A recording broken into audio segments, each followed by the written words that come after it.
MSC എൽസാ-3 എന്ന ചരക്ക് കപ്പൽ അറബിക്കടലിൽ മുങ്ങിയതുമായി ബന്ധപ്പെട്ട് ഇപ്പോൾ സംസ്ഥാനം അതിനെ സംസ്ഥാന ദുരന്തമായി പ്രഖ്യാപിച്ചിരിക്കുകയാണ്. സർക്കാർ സാമൂഹിക സാമ്പത്തിക പാരിസ്ഥിതിക ആഘാതം പരിഗണിച്ചാണ് ഈ തീരുമാനം എന്നുകൂടി സർക്കാർ ഇറക്കിയ ഉത്തരവിൽ പറയുന്നുണ്ട്. അങ്ങനെ MSC എൽസാ-3 എന്ന ചരക്ക് കപ്പൽ അറബിക്കടലിൽ മുങ്ങിയത് സംസ്ഥാനത്തെ ഒരു ദുരന്തമായി തന്നെ സർക്കാർ കാണുകയാണ്. ആ രീതിയിൽ അതിനെ പ്രഖ്യാപിക്കുകയും ചെയ്തു. ഔദ്യോഗികമായി സംസ്ഥാന ദുരന്തമായി ഈ കപ്പൽ അപകടം മാറുകയാണ്. അസാധാരണമായ സാഹചര്യമാണ് അതുമായി ബന്ധപ്പെട്ടുകൊണ്ട് ഈ കേരളത്തിന്റെ തീരത്തും ഒപ്പം തന്നെ കടലിലും ഉണ്ടായത്.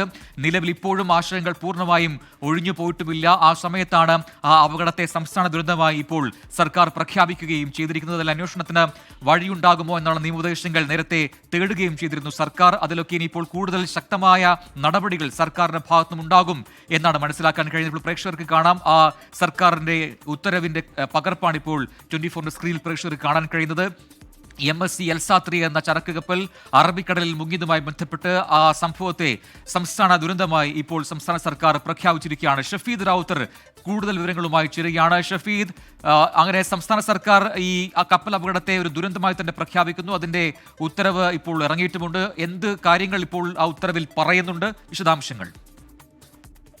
പ്രജിൻ, സംസ്ഥാനത്തെ സംബന്ധിച്ച് ഈ MSC എൽസാ-3 അത് കഴിഞ്ഞയാഴ്ച അപകടത്തിൽപ്പെട്ടത് വലിയ പ്രശ്നമുണ്ടാക്കി എന്നുള്ള കാര്യത്തിൽ തർക്കമില്ല. നമ്മൾ മുൻപ് കേട്ടിട്ടില്ലാത്ത കണ്ടിട്ടില്ലാത്ത സാഹചര്യങ്ങളിൽ കൂടിയായിരുന്നു കാര്യങ്ങൾ പോയിരുന്നത്. പ്രത്യേകിച്ച് അത് ഉണ്ടാക്കിയിട്ടുള്ള സംസ്ഥാനത്തിന്റെ തീരദേശ മേഖലയിലടക്കം ഉണ്ടാക്കിയിട്ടുള്ള എൻവയോൺമെന്റൽ ഇമ്പാക്ട്, അതായത് പാരിസ്ഥിതിക ആഘാതം, അത് ചെറുതായിരുന്നില്ല. ഇപ്പോഴും നമ്മളത് അനുഭവിച്ചു കൊണ്ടിരിക്കുകയാണ്. ഇപ്പോൾ നമ്മളുടെ അതിർത്തിയൊക്കെ കടന്ന്, അതായത് തിരുവനന്തപുരം ജില്ലയിലെ ഏറ്റവും ഈ കിഴക്കൻ അതിർത്തിയായിട്ടുള്ള പാറശാല പൊഴിയൂർ അതിർത്തിയൊക്കെ കഴിഞ്ഞ് കന്യാകുമാരിയിലേക്ക് പോലും കണ്ടെയ്നർ പോകുന്നൊരു സാഹചര്യമുണ്ട്. മാത്രവുമല്ല, ഇത് സംസ്ഥാനത്തിന് ഉണ്ടാക്കിയിട്ടുള്ള സാമ്പത്തിക ആഘാതം, സാമൂഹ്യ ആഘാതം കൂടെ അതിൽ ഏറ്റവും പ്രധാനമായും എടുത്തു പറയേണ്ടത് ഈ മത്സ്യബന്ധന മേഖലയ്ക്ക് ഉണ്ടായ ഏറ്റവും വലിയ തിരിച്ചടി. ഈ കെമിക്കൽ വസ്തുക്കൾ കടലിൽ കലർന്നു എന്നുള്ള വിവരത്തിന്റെ അടിസ്ഥാനത്തിലും പ്രചാരണത്തിന്റെ ഒക്കെ അടിസ്ഥാനത്തിൽ അത് വ്യാജ പ്രചാരണമാണെന്ന് ഇന്നലെ ഫിഷറീസ് വകുപ്പ് മന്ത്രി സജി ചെറിയാൻ പറയുന്നുണ്ടായിരുന്നു. അങ്ങനെ അതിന്റെ അടിസ്ഥാനത്തിൽ മത്സ്യബന്ധന മേഖലയ്ക്കുൾപ്പെടെ അത് വലിയ തിരിച്ചടി ഉണ്ടായി. കൂടാതെ സാമ്പത്തികമായി നമ്മൾ ഇതിൻ്റെ ഈ തീരദേശത്തുള്ള പ്ലാസ്റ്റിക് റിമൂവിങ്, അതേപോലെ തന്നെ കണ്ടെയ്നർ മെയിൻ്റനൻസ്, അത് പ്രോപ്പറായി